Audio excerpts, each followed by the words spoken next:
tadi sudah saya sampaikan mengenai emisi gas rumah kaca, termasuk di dalamnya kerjasama Indonesia Norwegia yang harus terus berlanjut. Laporan yang saya terima, pembicaraan antara Indonesia dan Norwegia untuk menurunkan gas rumah kaca, prosesnya sudah cukup panjang. Saya kira ini sudah sejak 2010 dan Indonesia terus berkomitmen untuk menurunkan gas rumah kaca sebanyak 26% pada 2020 dan meningkat 29% di tahun 2030. Selain kita memiliki target untuk emisi karbon yang harus diturunkan berdasarkan konvensi perubahan iklim yang telah kita ratifikasi, yaitu 29% pada 2030 dan 41% dengan dukungan kerjasama teknik dari luar negeri. Dan berdasarkan konvensi perubahan iklim, kita memiliki kewajiban untuk penurunan emisi karbon di sektor kehutanan 17,2%, sektor energi 11%, dan sektor limbah 0,32%, serta sektor pertanian 0,13%, serta sektor industri dan transportasi sebesar 0,11%.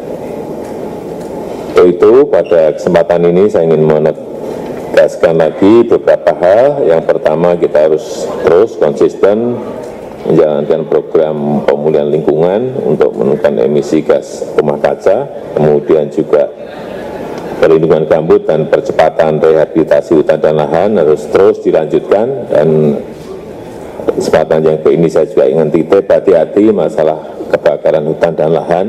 Ini sudah masuk ke musim panas. Kemudian berbagai upaya lain seperti perlindungan biodiversity yang sudah melekat sebagai upaya pengendalian hutan dan perubahan habitat juga harus dipastikan betul-betul jalan di lapangan.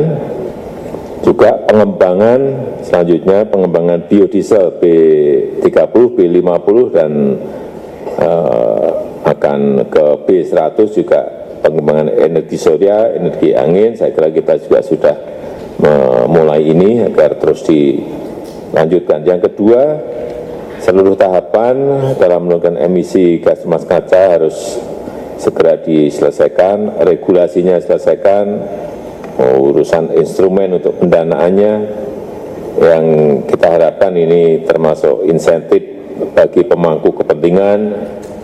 Ini juga harus kita lihat dan kita harus memastikan bahwa pengaturan karbon ini betul-betul memiliki dampak yang signifikan bagi pencapaian target penurunan gas rumah kaca sebesar 26% di 2020 dan 29% pada tahun 2030. Saya melihat kita memiliki kesempatan banyak, baik itu di lahan hutan gambut, di hutan mangrove, dan juga di hutan-hutan kita lainnya. Saya kira kesempatan ini saya kira bisa